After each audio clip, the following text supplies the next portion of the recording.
G'day, it's Jamie and welcome to Where's My Yowie. Today I'm reading a few articles about a Yowie sighting in Bombala, New South Wales in 1912. I'm reading a few articles and you might think I'm doubling up, but each individual article adds a bit more information to the story and I didn't want to leave them out, so we'll get into it.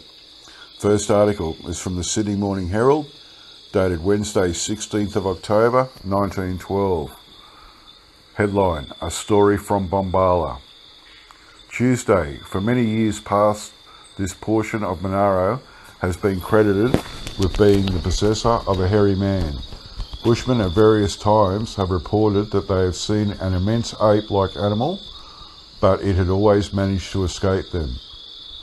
This afternoon, word came through from Mr. Sidney Jephcott, owner of Kreewa Station, 20 miles from Bombala, that in the thick bush on his property yesterday, he discovered the tracks of an apparently immense animal. These tracks were identical to those of a human foot, but measured 18 inches in length and 8 inches across. Mr. Jephcott ordered a quantity of plaster of Paris to be sent out from Bombala for the purpose of taking impressions. Word was also received today that a man named Summerell, while shooting in the bush yesterday, came across an immense object resembling a man. On Summerell approaching, however, the creature picked up a stick and emitted a growling noise and disappeared.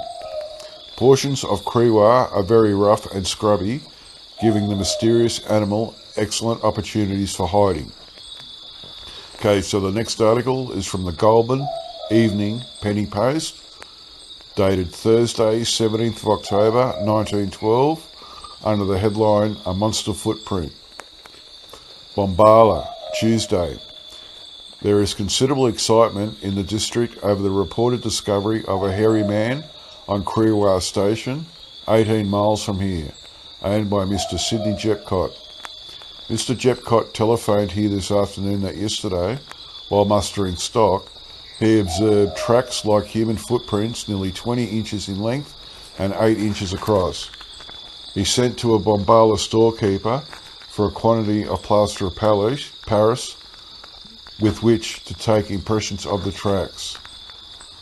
A selector named Summerell, living on an adjoining holding to Kreewa, states that in the thick bush yesterday he saw an enormous creature resembling a man, covered with long black hair.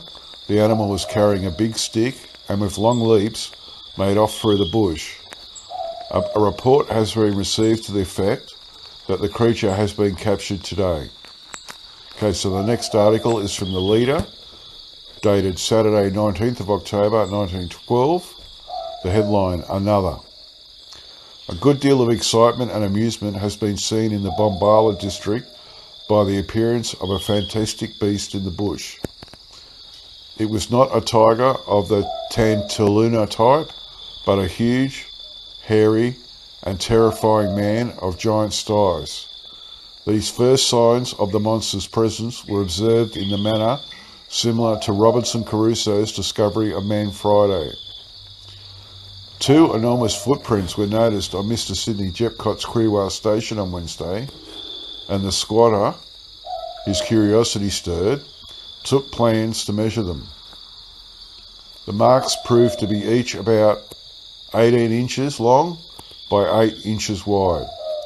Mr. Jephcott, now genuinely interested, telephoned to Mr. Sage, storekeeper at Bombala, asking for a quantity of plaster of Paris, in order that impressions might be taken of the huge footprints in the sand at Kreewa. A few hours later, a more tangible and really exciting discovery was made by Mr. Summerell, whose property adjoins Mr. Jephcott's.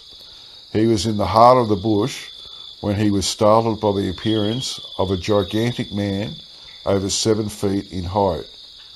Mr. Summerell was armed with a gun, and he promptly pointed it at the apparition, not knowing whether it was a spirit of health or a goblin damned, and unaware whether its intent was wicked or charitable.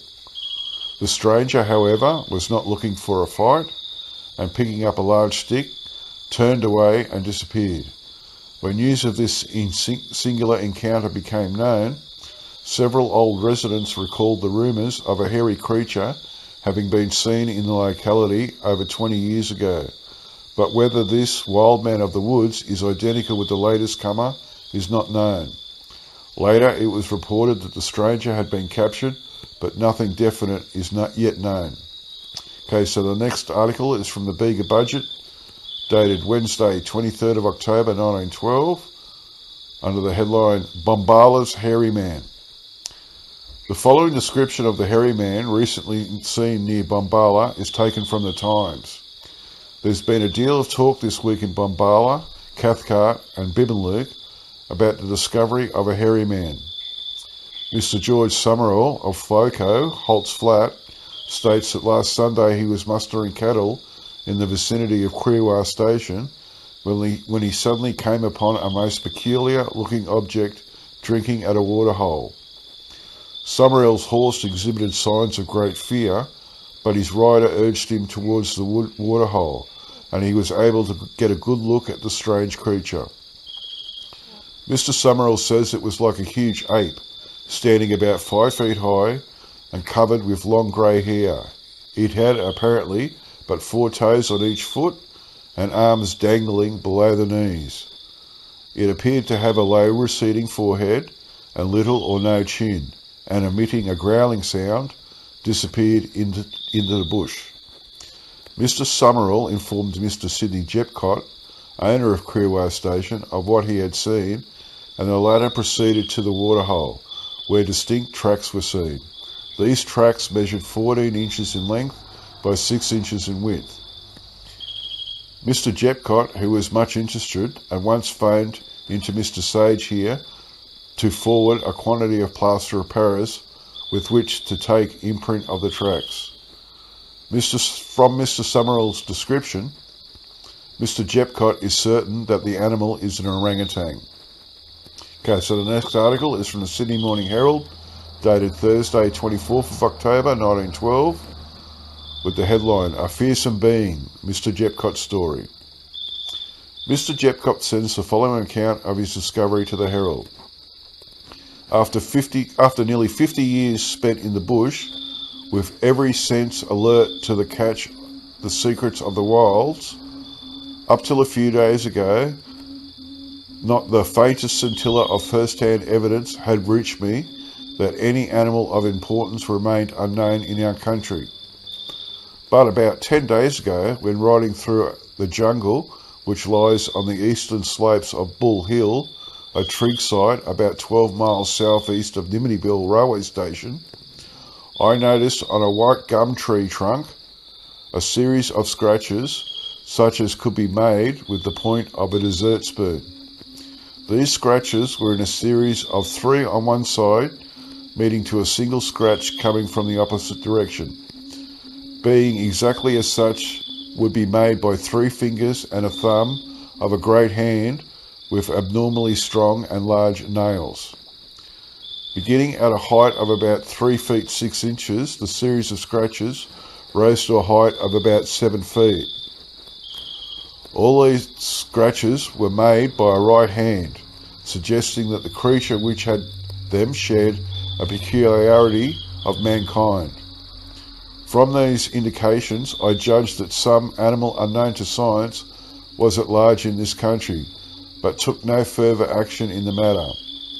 However, on Sunday, October 12th, I heard that George Summerell, a neighbour of mine, while riding up the track which forms a shortcut from Bombala to Memboka, had that day, about noon, when approaching a small creek about a mile below Packet Swamp, ridden close up to a strange animal, which, on all fours, was drinking from the creek.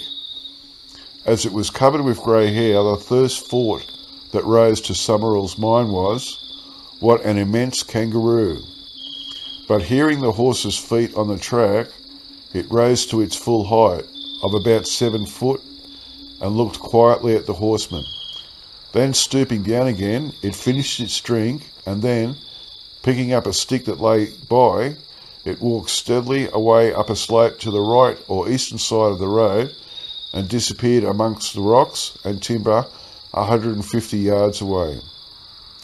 Summerell described the face as being like that of an ape or man, minus forehead and chin, with a great trunk all one size from shoulders to hips, and with arms that nearly reached to its ankles.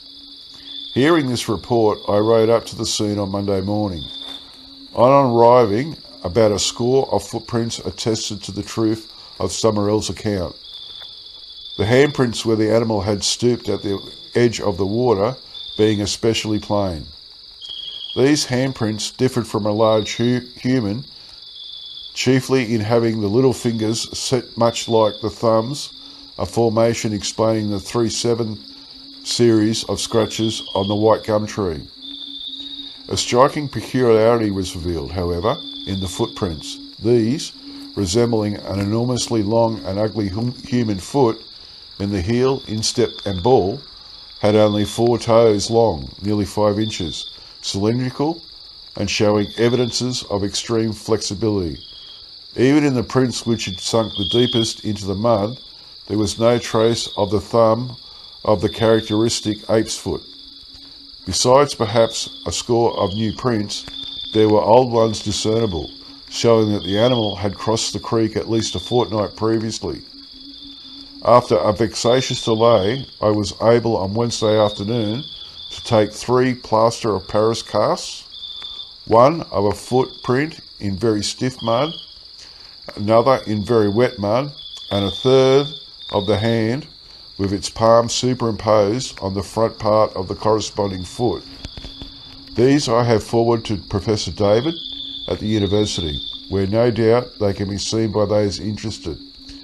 Anyone acquainted with the nature of mud will not expect to find a cast taken therein 3 days after imprint as technically perfect as a casting from a regular model, but I believe that any reasonable being will be satisfied by an inspection of those 3 casts that something quite unknown and unsuspected by science remains to be brought to light.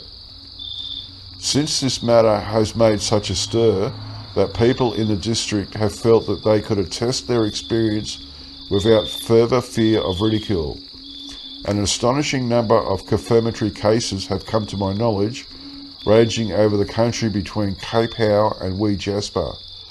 Such of these accounts as seen of significance I hope to collect.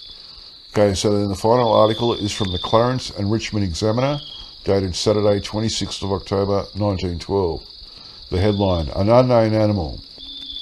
Mr. Jephcott arrived in Bombala on Saturday with 3 plaster of Paris impressions of the feet and hand of an animal seen by George Summerell a few days ago. Throngs of people have inspected the tracks made by the animal. Mr. Jephcott believes the animal is unknown to science. He is forwarding the specimens to Professor David.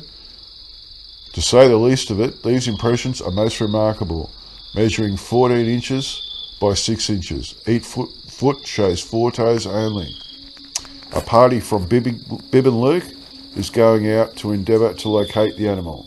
The end. That's a pretty interesting account. I like how it's either 5 foot tall or it's 7 feet tall. I like how it's either black haired or grey haired. The footprints make me laugh the most, I think, with the going from 14 inches to 20 inches in length, depending on which newspaper article you read. And then also the first 2 articles claim that the Yowie had been captured, which I don't know about that, but anyway.